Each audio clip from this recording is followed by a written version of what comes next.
하나님 감사합니다. 이 시간에도 주의 음성 듣기 원합니다. 주님 말씀해 주시고 이 시간에 말씀 전하고 듣는 가운데 모든 희망 안에 어둠의 원세들 우리 안에 강팍함과 완악함과 하나님 대적하여 높아진 모든 이론과 엉맹과 묶인 것들 예수님의 이름으로 파쇄되고 떠나갈지어다. 우리 성령님만 이곳에 환영하고 초청하고 모셔드리고 인정하고 의지하오니 영광으로 임하시고 다스리시고 충만케 하시며 주의 나라에 임하여 주시고 뜻이 하늘에서 이루어진 것 같이 땅에서도 이루어지며 주께서 예비하신 각 신령 안에 30배, 60배, 100배 차고 넘치는 은혜 가득하도록 이 시간 주장하시고 역사해 주옵소서. 오직 빛과 구원 되신 예수님의 그릇만 증거되고 계시되고 나타나시기 원하오니 예수님 홀로 영광 받으시고 찬양 받으시며 주의 이름만 계시되고 나타내 주옵소서. 모든 영광을 예수님의 이름에만 올려드리오니 예수님 홀로 영광과 존귀와 찬양을 받아 주옵소서. 감사합니다. 예수님만 높여드리며 찬양하오니 영광 받아 주옵소서. 감사합니다. 모든 영광을 예수님께만 올려드리며 그 이름에만 감사와 찬양 올려드리오니 예수님 홀로 영광 받아 주옵소서. 감사합니다. 주님을 높여드리며 찬양합니다. 감사합니다. 모든 영광을 예수님께만 올려드리오니 예수님 홀로 영광 받아 주옵소서. 감사합니다. 주님을 높여드리며 찬양하며 우리를 사랑하시는 예수님 이름으로 기도합니다. 아멘.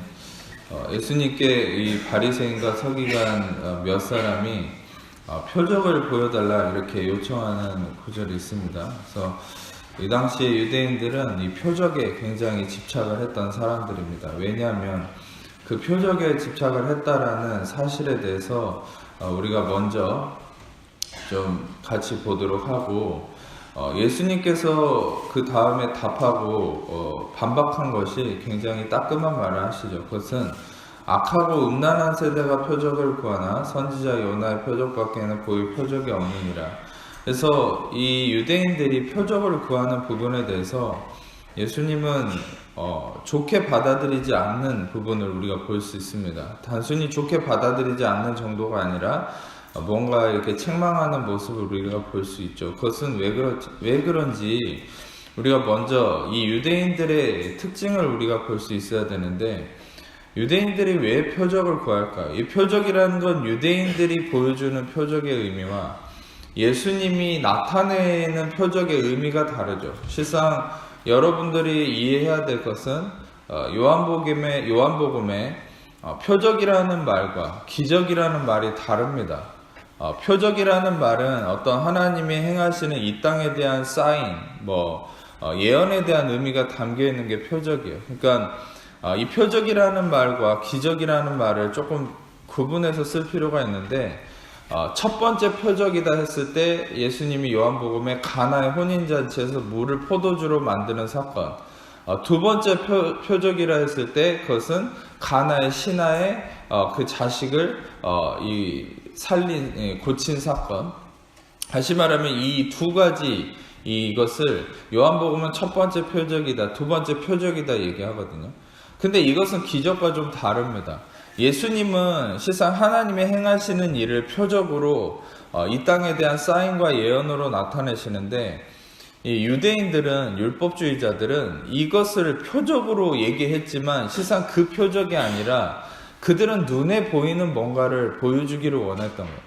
즉 하나님이 이 땅에 행하시고자 하는 하나님의 일을 기대한 것이 아니라, 그들은 자기 눈에 하나님이 보이지 않으니까 뭔가 보여지는 걸 가지고 자기가 손에 잡을 수 있는 그런 의미로서의 표적을 구했다는 거죠. 어떻게 보면 우리의 삶 속에서 적용해 볼 때, 여러분, 우리가 하나님을 의지하고 하나님을 믿는다고 하지만 하나님 그분이 원하시는 그분의 계획하심과 뜻에 따른 어떤 표적, 계획하심, 예언들이 성취되기를 기대하는 믿음이 아니라, 그냥 내 눈에 하나님 보이지 않으니까 내 눈에 내가 뭔가 믿음을 끌어내서 내 믿음으로 살고자 하는 어떤 내 손에 잡힐 수 있는 하나님의 형상을 기적을 통해서, 어떤 나타나는 것들을 통해서 보여달라, 그런 식으로 구하는 의미가 지금 유대인들이 예수님께 구하는 표적의 의미라는 거예요.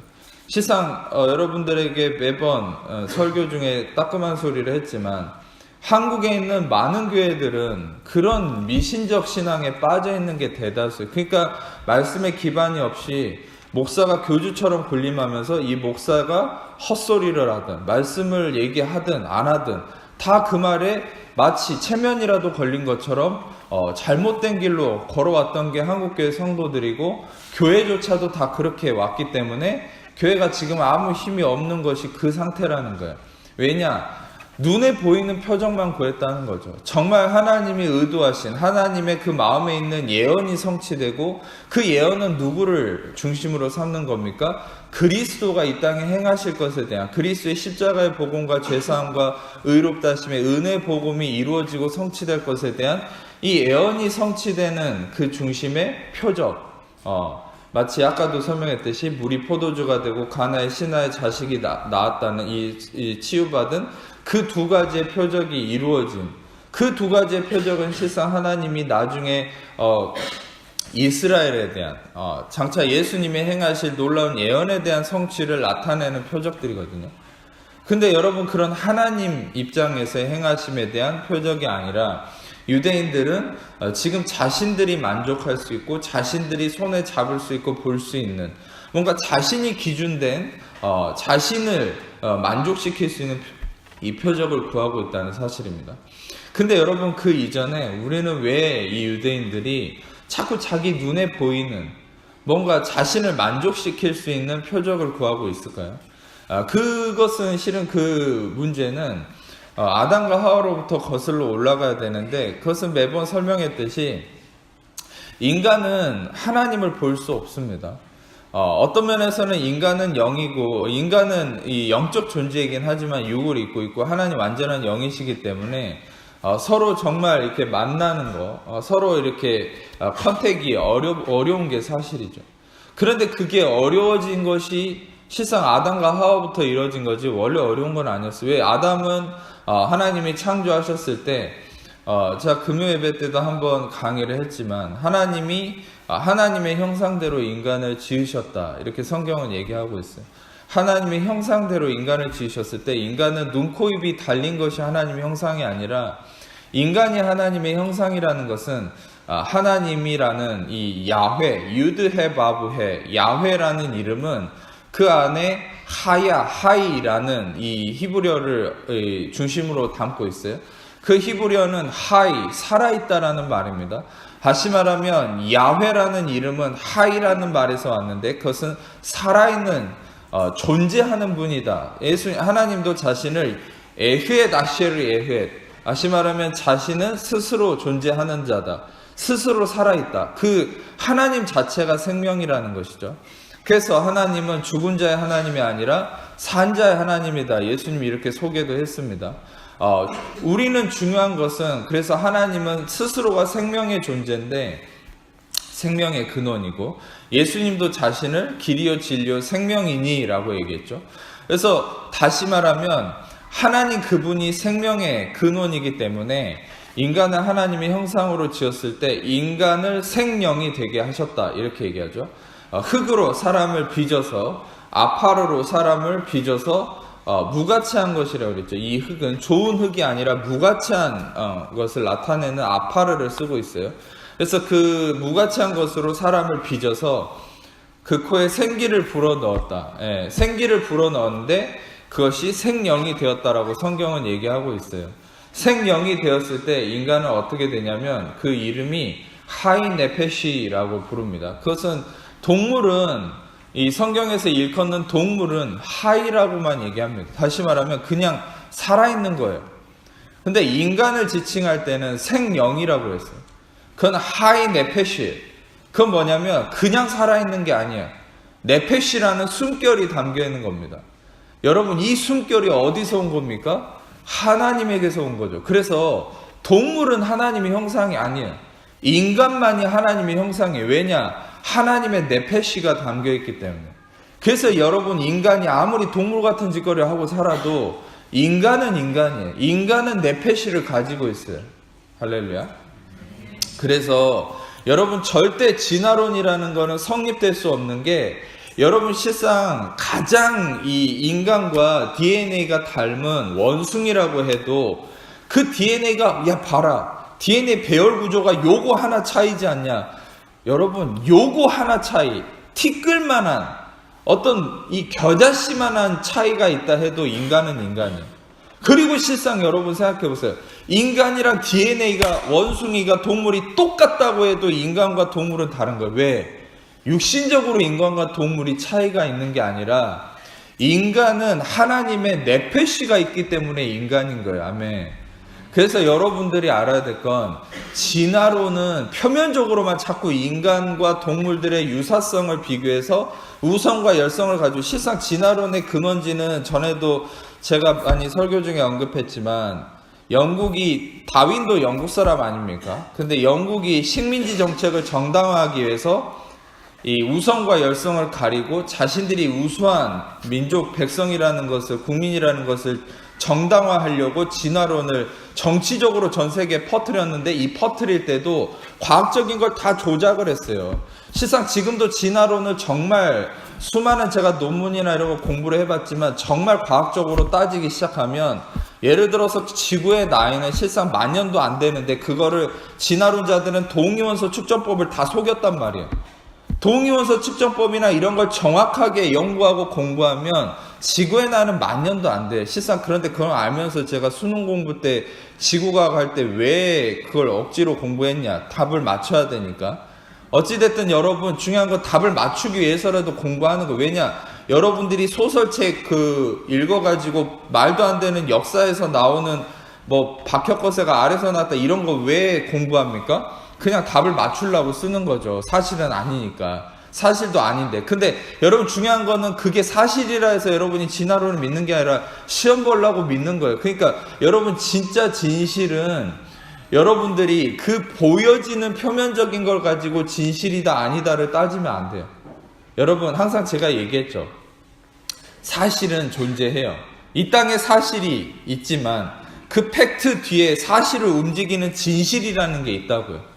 여러분, 세상도 진실을 쫓아갑니다. 그런데 제가 더 깊은 걸 얘기하면 진실을 또한 움직이는 건 진리예요. 그래서 예수님이 진리가 너희를 자유케 하리라. 이 땅은 진실을 추구하고 진실에 의해서 움직인다 하지만 이 땅의 모든 진실을 또한 움직이는 건 영적 세계의 진리이기 때문에 우리는 실상 영의 세계에서 속한 이 교회, 하나님의 나라가 이 땅을 움직이는 거예요. 아멘. 우리나라가 개혁이 되고 좋아지는 모든 것들이 있다면 그것은 어떤 정치인이나 누군가 잘하는 게 아니라 실상 그 정치인들이나 모든 걸 주장하고 움직이는 하나님의 나라가 지금 역사를 일으키고 있는 거예요. 아멘. 그래서 제가 매일같이 매 순간 얘기하는 건 이 땅에서 제일 중요한 건 교회예요. 교회의 타락이 바로 이 역사의 타락을 이끌어 가고요. 교회의 성공과 교회의 성장이 바로 이 땅에서의 역사의 축복을, 역사의 이 성공을 이끌어 가는 거예요. 제가 조금 말이 돌아왔지만 중요한 것은 인간은 하나님의 형상, 하나님의 숨결을 담은 살아있는 존재다. 그래서 여러분 자체가 아무리 죽어있는 것 같고 삶에서 하는 게 없는 것 같아도 여러분들은 항상 이걸 기억하셔야 돼요. 나의 어떠한가 상관없이 나는 하나님의 형상, 즉 하나님의 속성이 담겨있다. 그 속성이 뭡니까? 네페시, 즉 하나님의 생명이 내 안에 존재한다는 것이죠. 그런데 그 하나님의 생명으로, 하나님의 형상으로 지음받았던 아담은 하나님과 함께 언제든지 대화할 수 있는 자였어요. 그런데 선악과를 먹고 떨어졌고 저주를 받았죠. 그 선악과를 먹었다는 것은 전에도 소개했듯이 먹고 안 먹고의 문제라기보다 선악과를 먹었다는 건 인간은 원래 하나님의 선하심 안에서 그 선하심을 누리고 하나님의 다스리심 속에 거해야 되는, 그렇게 창조된, 디자인된 존재인데 인간이 자신이 주체자가 되고 독립하는 자가 돼서 자신이 선악을 판단하는 자, 자신이 옳고 그름을 판단하는 자, 자신이 천상천하 유아독존 이런 말처럼 자신이 뭔가를 내세우는 자, 이 세상에 내가 중심이다 이런 존재로 나서서 선악과를 먹는 순간 그는 완전히 독립해버렸죠. 어디서 독립해버렸습니까? 하나님에게서 독립해버렸어요. 심지어는 하나님의 영이 그때는 떠나버렸어요. 인간은 이제 스스로 자기의 힘으로 버텨야 되는 존재가 됐어요. 근데 그게 왜 문제냐? 스스로 잘 버티면 되지 않냐? 이렇게 생각할 수 있지만 하나님의 저주는 이 땅에 어떻게 내렸습니까? 네가 종신토록 수고해야만 땅의 소산을 먹을 것이다. 이 수고는 우리가 노력하는 식의 수고를 의미하는 것이 아니라 여기서 성경에서 얘기하는 이자본, 이 수고는 고통과 슬픔을 얘기하는 거예요. 그러니까 종신토록 고통을 당하고 슬픔을 당하고 두려워하고 염려해야만 소산을 얻을 거다 얘기한 건데, 그 소산을 얻는 것도 땅이 알아서 내주는 게 아니죠. 예. 소산을 못 얻을 수도 있습니다. 고통을 겪고 슬픔을 겪어도. 그런데 여러분, 중요한 것은 결론적으로 얘기하면 우리는 그리스도 안에서 한 사람의 범죄로 말미암아 사망이 그 한 사람을 통해 왕노를 하였으니 더욱 은혜와 의성을 넘치고 많은 자들은 한 분 예수 그리스도를 통해 생명하여서 왕노릇하리라. 이 말씀을 로마서 5장 17절을 한번 같이 읽겠습니다. 로마서 5장 17절 시작.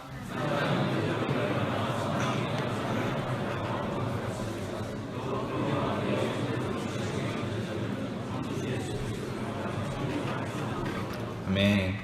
자, 이 말씀처럼 아담의 범죄로 모두가 고통과 슬픔 가운데에서만 살 수 있었던 존재가 이제는 은혜와 의의 선물을 넘치게 받는 자들은 예수 그리스도를 통해서 생명 안에서 왕노릇한다. 여기서 바실리오라는 이 왕노릇한다는 게 굉장히 의미심장한 단어인데, 그건 창세기 1장에 하나님이 인간을 지으시고 인간으로 하여금 이 땅을 정복하고 다스리고 생육하고 번성하고 이 땅을 통치하라 라고 얘기하셨어요. 그런데 아담이 자신이 하나님에게 속했을 때는 이 땅의 통치자가 됩니다. 근데 독립해서 자기 스스로 혼자의 힘으로 서려고 할 때는 이 땅에 종속되는 자가 되는 거예요. 이제 자연과 대적하는 자가 됐죠. 자연을 두려워하고 자연을 회피하는 자가 됐죠. 지금도 마찬가지잖아요.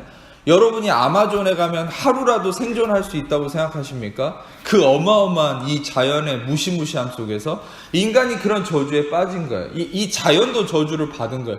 그 전까지는 여러분, 우리가 이사야서를 보면 이 낙원의 모습을 형상화하고 있잖아요. 어린아이가 사자굴에 손을 넣어도, 독사의 굴에 손을 넣어도 사자한테 이렇게 가도 잡아먹히지 않고 독이 퍼지지 않는다. 그런 낙원의 모습을 그리고 있죠. 그게 에덴 동산의 모습이었어요. 원래는 서로가 해치지 않는 거예요. 죽음이 없어요. 근데 아담이 자기가 스스로가 독립하고 자기 힘으로 서려는 순간 저주가 임한 거예요. 자, 지금도 우리는 여기서 굉장히 좋은 힌트를 얻을 수 있어요. 그것은 뭐냐면 아담이라는 대표자가 하나님의 통치하심을 떠나서 자기 스스로의 힘으로 서려고 했을 때는 그 에덴 동산에 대한 통치권을 아담에게 맡겼잖아요. 근데 에덴 동산이 다 황폐화돼 버렸죠. 저주받고 죽음이 난무하고 폭력이 난무하고 아담은 자연에 쫓겨다니게 됐죠. 그런데 중요한 것은 예수님을 통해서 다시 인간이 예수님을 통해 하나님에게 종속될 때는 모든 것이 화평, 에이렌의 샬롬이 이루어지는 은혜가 성취되는 거예요. 그리고 정복하고 다스려야 되는데 그 다스림의 권세가 뺏겼다가 이제는 다스리는 자가 예수님 안에서 되는 거예요. 근데 여러분, 우리의 삶에서 아주 중요한 거는 여러분이 어떤 리더가 돼 있고, 여러분이 가장이 돼 있고, 여러분이 어떤 상황에 딱 그 일을 내가 해나가는 또 일의 주체자가 돼 있다면, 여러분들이 그 상황에서 그 상황을 다스리고 올바른 화평으로 이끌어 가기 위해서는 여러분이 예수 그리스도를 통해 하나님의 다스리심 안에, 은혜 안에 있을 때에만 그 모든 게 화평으로 이루어지는 거예요. 근데 반대로 여러분들이 하나님을 떠나서 자꾸 그 리더로서, 가장으로서, 집안의 어떤 일꾼으로서, 내가 이 일의 책임자로서 내가 주체가 되고 내가 염려하고 내가 걱정하면 거기는 평안이 아니라 사단의 공격과 오히려 여러분이 그 일에 쫓김을 당하게 될 거예요. 아무리 여러분이 지금 예수님을 믿고 예수님의 은혜로 변화된 사람이라도 우리는 매 순간 이 유혹이 있어요. 내가 생명나무를 먹고 살 거냐, 아니면 선악과를 먹고 또 내가 주체자가 돼서 내가 독립자가 될 거냐. 여러분이 선악과를 매 순간 먹고 여러분이 또 주체자가 되고 여러분이 염려하고 걱정하면 여러분, 그 문제가 여러분을 잡아먹으려고 맨날 쫓아다닐 겁니다. 여러분들은 아담처럼 맨날 쫓겨다니는 삶을 살게 되는 거예요. 그런데 여러분, 그 어려움을 멈추고 중단하려면 여러분 다시 생명나무를 먹어야 돼요. 다시 은혜와 의의 선물 안에 거해야 돼요. 다시 예수 그리스도를 통한 하나님의 은혜 아래서 여러분이 하나님의 통치하심 안에 거한다는 걸 믿으셔야 돼요. 아멘. 사람이 자기의 길을 계획할지라도 그 길을 인도하시는 분은 야훼이시다. 아멘. 여러분, 하나님께 여러분의 길을 맡길 수 있어야 되고, 하나님께 여러분의 염려를 던질 수 있어야 돼요. 던지는 척 하는 게 아니라 던지는 거죠. 그러면 여러분, 그분이 여러분을 책임지시고 인도하시고 통치하심을 믿으시고 여러분이 그분 안에 안식하고 있을 때 그분이 일을 하기 시작하시는 거예요. 아멘. 그래서 여러분도 하나님께서는 여러분 인간에게 축복을 주신 것 중에 하나가 이 잠을 자는 거죠. 안식이라는 거는 잠으로 신체적으로 표현되는 건데, 실상 여러분이 잠을 잘 때 인간은 모든 게 재생이 됩니다. 회복이 됩니다. 그때 하나님은 우리 안에서 일하기 시작하는 거예요. 우리의 신체 안에서도, 우리의 육체 안에서도, 마음 안에서도 모든 잘못된 걸 골라내고 하나님이 우리가 잠을 잘 때 일하기 시작하는 거예요. 중요한 건 그게 우리의 삶에도 이어지는 거예요. 삶에서도 여러분이 잠을 잔다는 게 뭡니까? 그것은 여러분이 안식한다는 거예요. 일을 하면서도 우리는 안식할 수 있어요. 근데 어떤 사람은 쉬면서도 안식하지 못해요. 쉬면서도 스트레스 받는다면 안식이 없는 거예요. 그러나 여러분이 일을 하고 바쁜 가운데서도 마음의 안식함이 있을 수 있어요. 그건 뭐냐면 그리스도가 다 이루시고 책임지신다는 이 믿음을 가지고 안식할 때 여러분이 바쁜 가운데서도 하나님이 역사하시고 일하고 계심을 경험하게 될 겁니다. 아멘. 그래서 우리는 끊임없이 이 안식을 추구해야 된다. 성경에서도 힘쓰라고 하는 단어에 강조점을 두는데, 그 힘쓰라는 거에 대해서 새 언약 안에서 강조점을 두는 것 딱 하나입니다. 그것은 안식에 들어가기를 힘쓰라. 그러니까 안식에 들어가기를 힘쓰라. 여러분, 제가 조금만 더 설명하면 이 안식이라는 게 왜 중요하냐면, 율법에서도 안식을 하나님이 제일 강조하셨어요.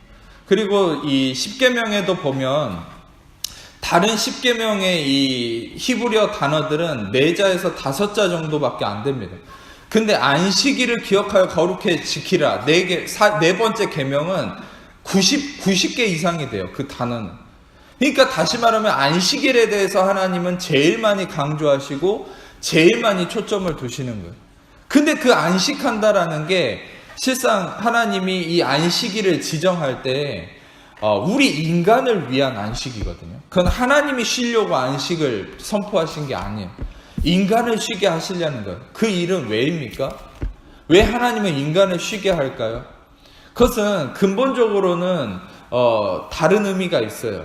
어떤 면에서 우리가 이해하는 바는 아까도 얘기했던 것처럼 하나님 우리를 회복하게 하시려고, 그것도 맞습니다. 그런데 더 본질적인 의미로 하나님이 안식하게 하려는, 우리를 안식하게 하려는 이유는, 그것은 우리가 안식할 때 하나님이 우리가 할 수 없는, 우리가 감당할 수 없는 모든 문제를 해결하실 수 있기 때문이에요.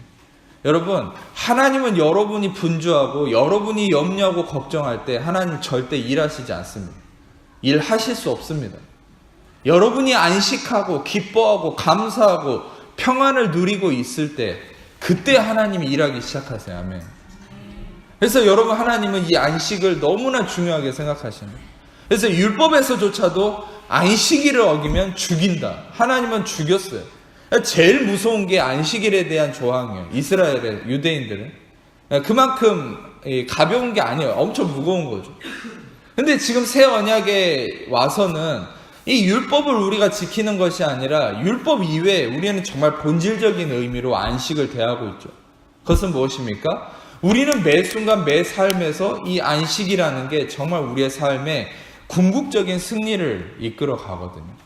그래서 여러분들은 하나님이 책임지시고, 하나님이 책임질 수밖에 없는 이유는 무엇입니까? 그리스도가 십자가를 통해서 여러분이 지금 고민하고 염려하고 또 과거에 있었던 문제, 지금 있는 문제, 앞으로 있을 문제까지도 예수님이 십자가에서 다 담당하시고 다 이루었다.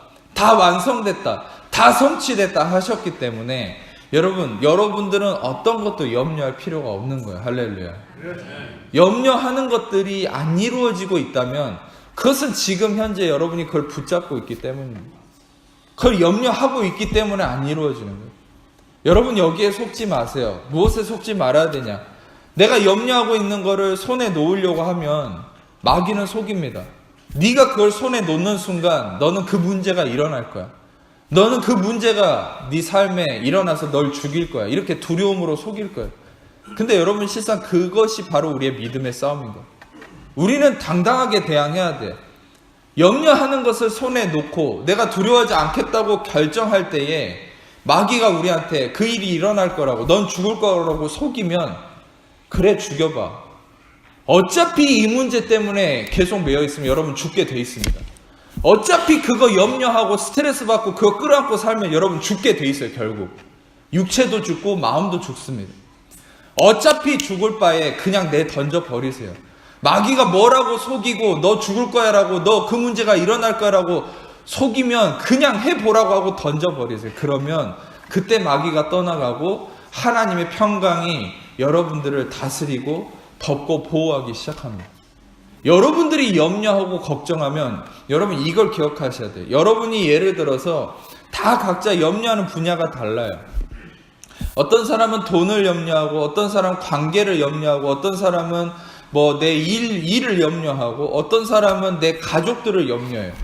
그런 영역이 다 달라요. 근데 여러분이 경험해 보셨을 거예요. 내가 염려하지 않고 마음에 평안한 곳은요, 일이 잘 돼요. 거기가. 근데 유독 거기에 대해서 염려하고 걱정하는 그 분야는 사단이 계속 공격합니다. 그건 왜 그러냐면 여러분이 아무리 예수님을 믿고 은혜 아래 있다 해도 내가 염려하는 그곳은 하나님의 보호막이 뚫려 있어요. 그러니까 계속 거기에 사단이 들어오는 거예요. 공격이 있는 거예요. 그러니까 여러분들이 너희 염려를 다 주께 캐스트아웃, 맡겨버리라, 던져버리라. 이는 저가 너희를 케어포, 염려하신다, 돌보신다, 아니 너희를 돌보신다 말씀하셨죠. 중요한 것은 여러분들이 이 말씀을 오늘 기억한다면 더 이상 염려하는 것 자체가 두려워질 거예요. 여러분이 염려하면 보호막이 사라진다는 걸 아셔야 돼요. 그냥 여러분이 염려하기를 그치고 여러분이 하나님의 평강과 예수님이 다 이루셨음 안에 안식하기 시작하면 다시 주의 손길이 여러분을 덮고 보호하기 시작하며 여러분을 치려고 예비된 모든 연장이 쓸모없게 될 것이에요. 아멘. 그러니까 여러분들이 무엇에 힘써야 되겠어요? 내가 나를 보호하고 방어하기 위해서 힘써야 됩니까? 보통 사람들은 자기가 염려하면서 무엇에 힘쓰는 줄 아세요? 나를 방어하려고 몸부림을 쳐요. 셀프 디펜스를 만들어낸단 말이에요. 스스로가. 그게 스트레스가 돼요. 또 자기 방어가. 그러니까 우울함에 빠지고 결국은 모든 인간관계도 깨지고 슬픔이 난무하는 세상인 거예요. 여러분, 우리는 우리가 스스로를 방어하지 않아도 돼요. 은혜 안에 있는 자들은. 여러분들은 하나님이 보호하시고 하나님이 방어하십니다. 그러려면 여러분들은 염려하기를 그치고 여러분들 안식하기에 힘쓰세요. 오히려 여러분들이 염려가 다가오고 걱정할 만한 문제들이 있다면 여러분들이 말씀을 계속, 은혜의 말씀을, 제 설교를 들으면서 계속 마음의 평안을 구하세요. 하나님의 평강이 올 때까지 말씀을 듣고 하나님의 평강을 구하세요. 안식을 구하세요. 기도를 해도 이 문제를 해결해 달라고 기도하지 마세요. 이 문제를 예수님이 이미 십자가에서 해결하셨음을 믿고 여러분들 안에 하나님 안식을 부어주세요.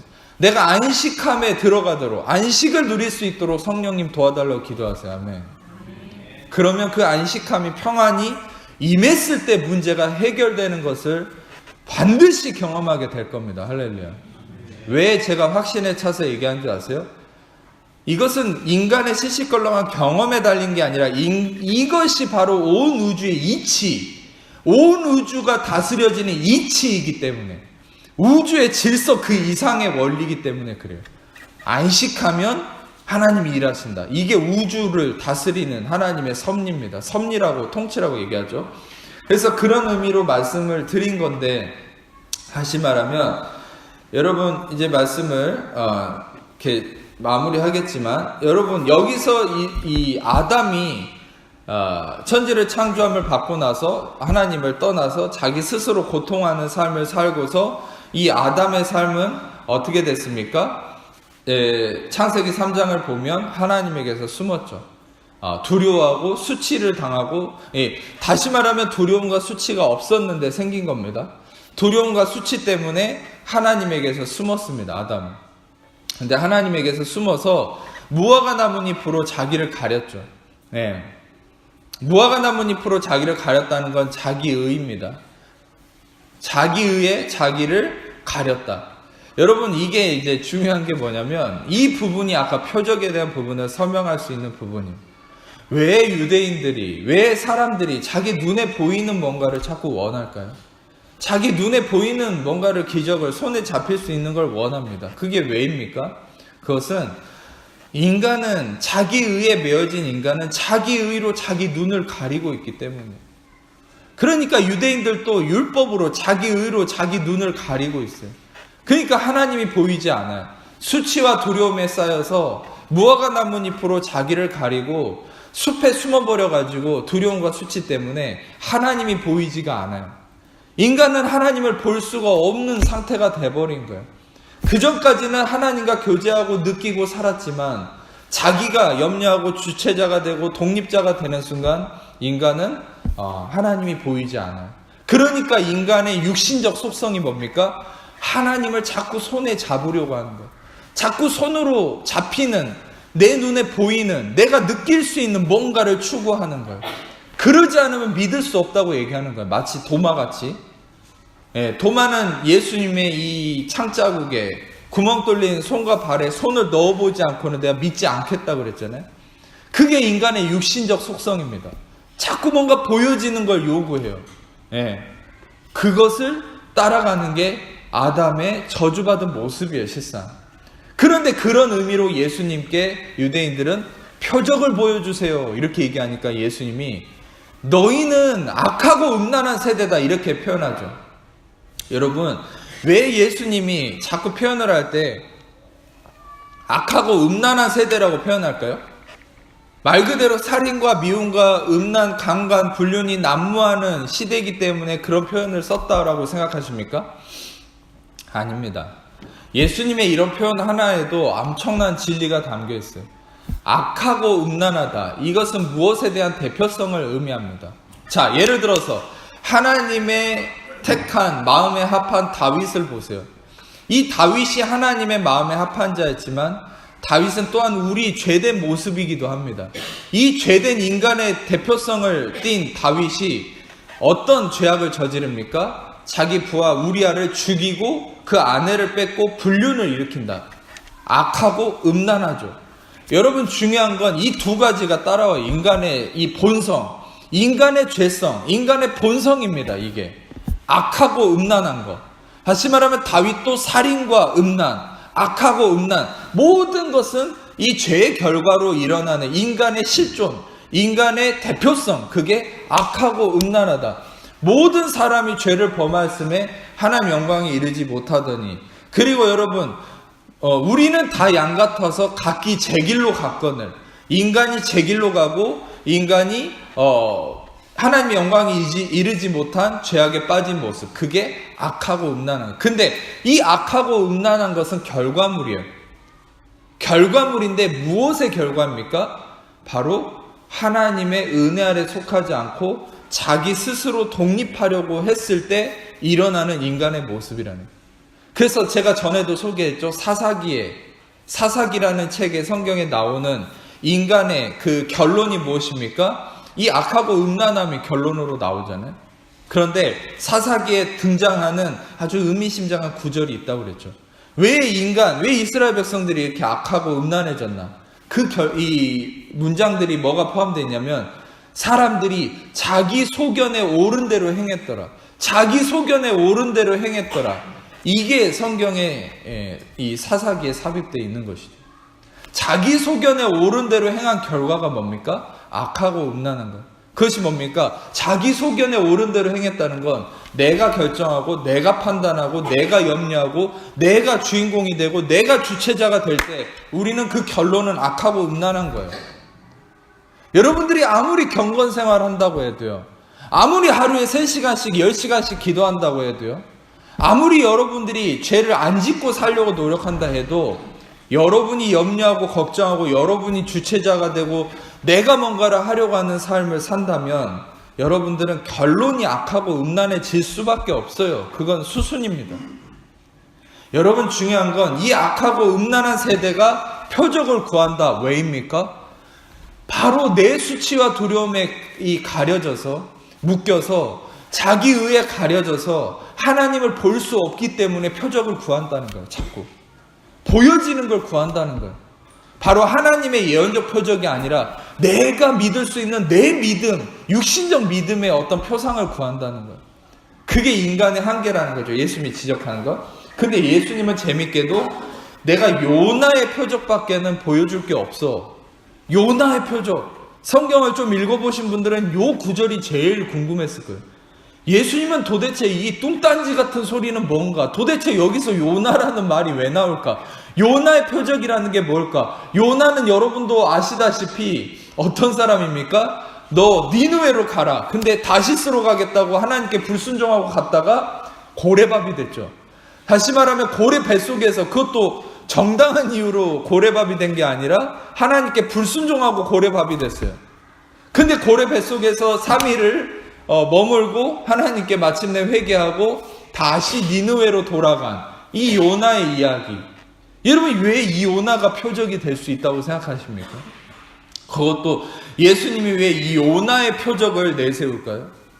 아주 엄청난 진리인 것이에요. 실상 이 요나는 시간 관계상 조금 롱 스토리를 숏 스토리로 만들면, 여러분, 이 요나에 대한 이야기는 어떤 면에서는 우리 인간의 실존이죠.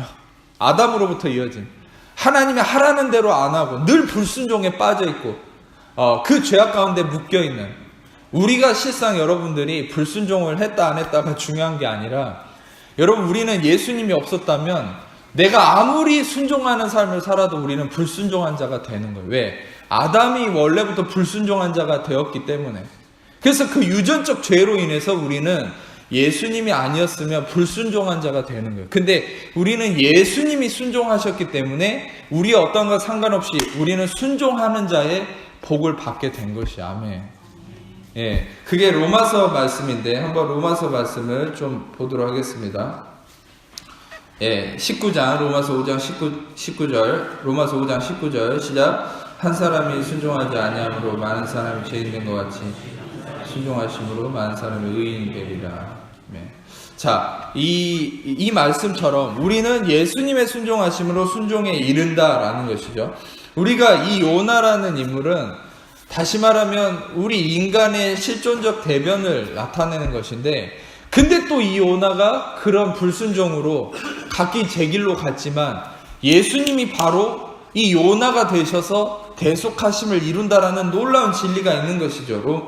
요나서 1장 12절 말씀 같이 읽겠습니다. 시작. 그가 대답하되 나를 들어 바다에 던지라. 그리하면 바다가 너희를 위하여 잔잔하니라. 너희가 큰 폭풍을 만난 것이 나 때문인 줄 내가 아노라 하니라. 이건 무슨 사건이냐면, 요나가 하나님이 니느웨로 가라고 했는데 다시스로 가려고 하니까 지금의 그리스 지역의 테시스라는 것이죠. 근데 그쪽으로 가려고 하니까 이 요나가 가는 길에 하나님이 풍랑을 일게 했어요.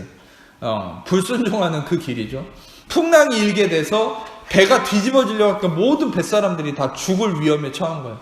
그러니까 그 뱃사람이 이 중에 누군가가 하나님께 큰 죄를 지었나 보다.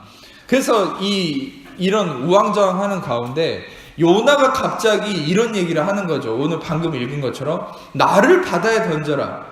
그러면 바다가 잔잔하리라. 너희가 이 폭풍을 만난 건 나 때문이다. 아주 놀랍죠. 요나는 불순종하고 자기 고집대로 딴 길로 가다가 풍랑을 만났는데 갑자기 뚱딴지 같은 소리를 하는 게 웃기지 않습니까? 여러분, 중요한 건 이런 요나의 대사도 요나 스스로가 했다기보다 성령이 요나 안에서 감동함으로 바로 예수님의 행하심을 드러내고자 하는 뜻인 거예요. 바로 여러분, 예수님은 고린도 후서 5장 21절 말씀 같이 읽겠습니다. 시작. 하나님이 죄를 알지도 못하신 이로 우리를 대신하여 죄로 삼으신 것은 우리로 하여금 의가 되게 하려 하시니라. 예, 요나는 바로 예수님의 이 마음을 대변한 것이죠. 예언적으로.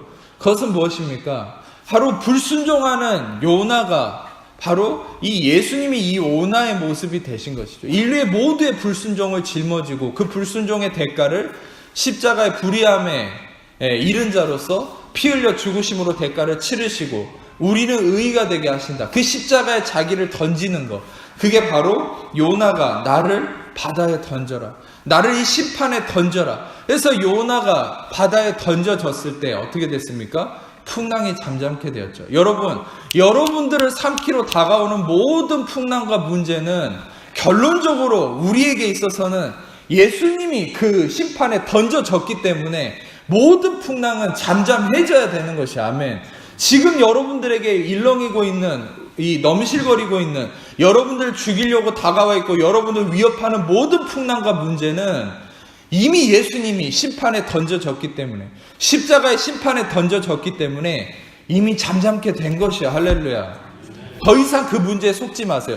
마귀는 여러분들에게 그래서 율법적 신앙으로 도전하는 겁니다. 율법적 신앙이 뭡니까? 예수님이 이미 대가를 치렀는데 마치 내가 대가를 치러야 되는 것처럼 예수님이 대가를 치른 것을 무효화시키고 얘기하죠.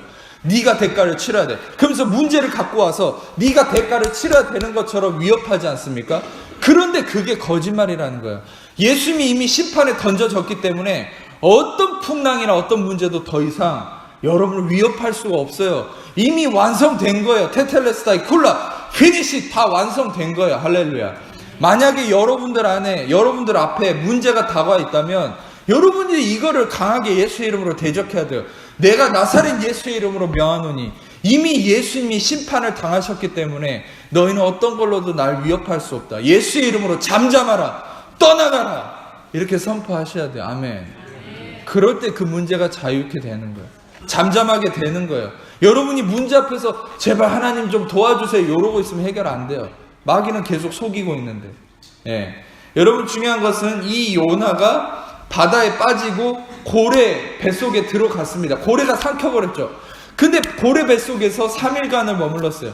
여러분, 중요한 것은 이 3일간 머물렀다는 사실, 예수님이 죽으시고 3일 만에 부활했다. 여러분, 왜 예수님이 요나의 표적을 주장하셨을까요? 예수님은 죽으시고 3일 만에 부활하셨다. 예수님의 부활하심에 대한 놀라운 진리를 얘기하려고 하시는 거예요.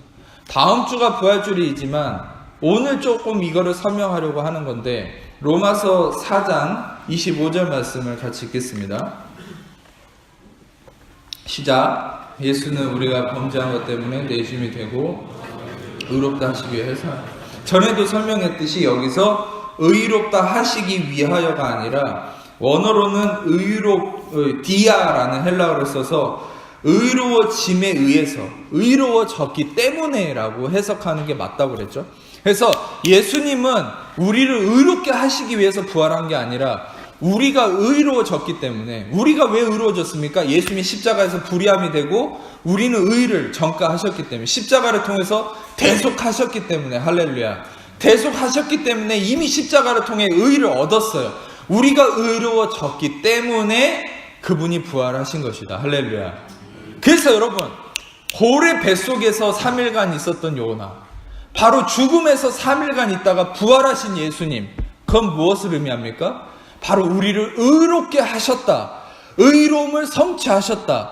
그리스도는 모든 믿는 자에게 의를 이루시기 위해서 율법의 마침이 되셨다. 의를 이루셨다. 할렐루야. 그게 바로 고래 뱃속에 3일간 있었던 요나의 표적의 핵심이에요. 요나의 표적의 핵심은 뭐냐? 내가 너희에게 의를 이루었다. 너희는 더 이상 불의한 자가 아니다.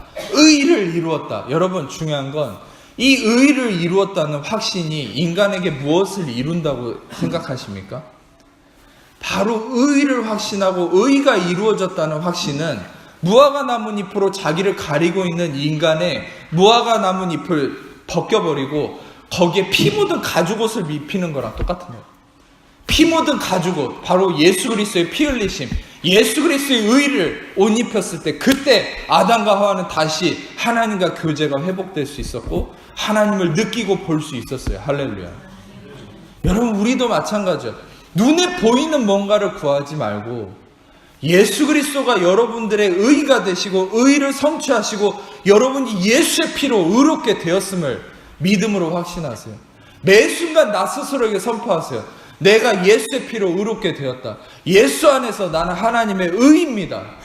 나에게 이루어진 예수 그리스도의 의를 선포할 때 그 의가 내 안에 주입될수록 어떤 일이 일어납니까? 가려진 여러분의 눈이 벗겨지고 그때 하나님이 놀라운 은혜 하나님이 느껴지기 시작하는 거야. 할렐루야.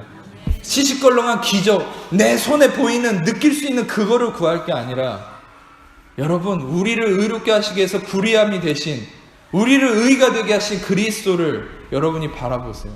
그 그리스도가 여러분의 의가 되셨음을 선포하세요. 아멘. 저를 마지막으로 저를 따라서 한번 선포해 보겠습니다. 예수의 피로 나는 의롭습니다. 예수의 피로 나는 의롭습니다. 예수의 피로 나는 의롭습니다. 예수 안에서 나는 하나님의 의가 되었습니다.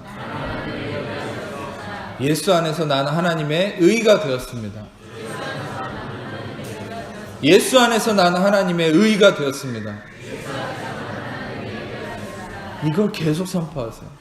우리 전출 가셨지만 있었던 우리 집사님 한 분이 저한테 고백했던 일이 있었는데 간증 중에 하나가 일본에 여행을 갔는데 저도 그 간증을 듣고 너무 은혜를 받았어요.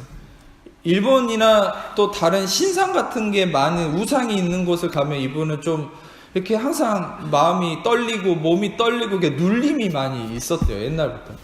근데 일본에를 여행을 갔는데 이렇게 뭡니까 신상 같은 게 많으니까 막 벌벌 떨리고 식은땀이 나고 막 그러더래요. 막 눌리고 영적으로. 그래서 거기서 제 설교를 들어서 그때 배웠던 이걸 계속 거의 한 100번 이상을 선포했다는 거예요. 예수의 피로 난 의롭습니다. 예수의 피로 난 의롭습니다. 그걸 계속 선포했다는 거예요. 스스로 길을 가면서도. 근데 어느 순간에 모든 게 확 떠나가고 마음에 담대함이 생기고 평안함이 생기고 그 이후부터 절대로 안 그러더라는 사실이에요. 할렐루야. 여러분 중요한 건 여러분이 문제를 맞닥뜨리고 두렵고 떨림이 있으면 하루 이 예수의 피로 의롭다함을 선포하세요. 이게 바로 인간의 모든 걸 회복하는 하나님의 치유의 약입니다. 아멘. 네, 오늘 말씀 통해서 여러분 진정으로 예수의 피로 인해 여러분이 의로워진 존재, 의인으로서 하나님과 진정한 교제 안에 있는 하나님의 사람이라는 믿음의 확신을 갖기를 축복합니다. 기도하겠습니다. 아픈 곳이 있는 분들은 아픈 곳에 손을 얹고 그 외에 다 가슴에 손을 얹고 제가 여러분을 위해서 기도하겠습니다. 사랑해 주님 감사합니다. 이 시간에 정말 우리를 위해 우리를 의롭다 하시기 위해 우리를 의롭게 하시기 위해 죽으시고 부활하심으로 우리를 보혈로서 정결케 하시고 또 불의함이 되셔서 심판을 받으셔서 우리를 의롭게 하신 예수님의 그 이름의 능력과 권세를 의지합니다. 이 시간에 죽으시고 부활하신 예수님의 이름으로 명하노니 하나님 자녀를 묶고 있는 모든 염려, 근심, 불안, 조조, 두려움, 삶의 문제, 질병, 고통, 마귀, 얽매임과 묶임과 모든 고통과 저주 예수님의 이름으로 떠나갈지어다. 자유케 될지어다. 해방될지어다. 머리끝부터 발끝까지 예수의 피를 덮습니다. 주의 영광으로 임하시옵소서. 예수의 이름으로 주님 임하시옵소서. 신경세포 조직 면역체계 온전케 될지어다. 혈관의 모든 문제 자유케 될지어다. 예수의 이름으로 이마의 모든 신경이 지나가는 문제 예수의 이름으로 회복될지어다. 귀의 모든 아픔과 고통 예수의 이름으로 떠나갈지어다. 모든 이빨의 고통과 아픔, 입술의 문제 예수의 이름으로 온전케 될지어다. 모든 얼굴의 볼에 일어나는 문제들 예수의 이름으로 회복될지어다. 모든 여드름의 문제 예수의 이름으로 피부의 문제 떠나갈지어다. 자유케 될지어다. 어깨의 통증 예수의 이름으로 사라질지어다. 척추의 모든 문제와 휘어짐 예수의 이름으로 온전케 될지어다. 골수의 모든 문제 예수의 이름으로 온전케 될지어다. 지금 엉덩이의 모든 문제들 엉덩이뼈의 모든 문제 예수의 이름으로 온전케 될지어다. 무릎의 모든 통증과 아픔 예수의 이름으로 떠나갈지어다. 감사합니다. 주님 감사합니다. 신발을 신을 때 고통당하는 모든 것들 예수의 이름으로 온전케 될지어다. 주님 임하시옵소서. 주님 홀로 영광 받아 주옵소서. 주님 감사합니다. 아기를 낳지 못하는 문제로 인한 모든 고통 예수의 이름으로 사라질지어다. 주님 임하시옵소서. 모든 여성의 유방의 모든 가슴의 문제 예수의 이름으로 온전케 될지어다. 주님 임하시옵소서. 감사합니다. 배꼽에 이르는 모든 배 주변에 일어나는 문제들 예수의 이름으로 온전케 될지어다. 주님 영광 받아 주시옵소서. 자궁의 문제 예수의 이름으로 온전케 될지어다. 주님 감사합니다. 역사해 주옵소서. 주님께 모든 영광 올려드리며 우리를 사랑하시는 예수님 이름으로 기도합니다. 아멘. 내게 있는 모든 것 1절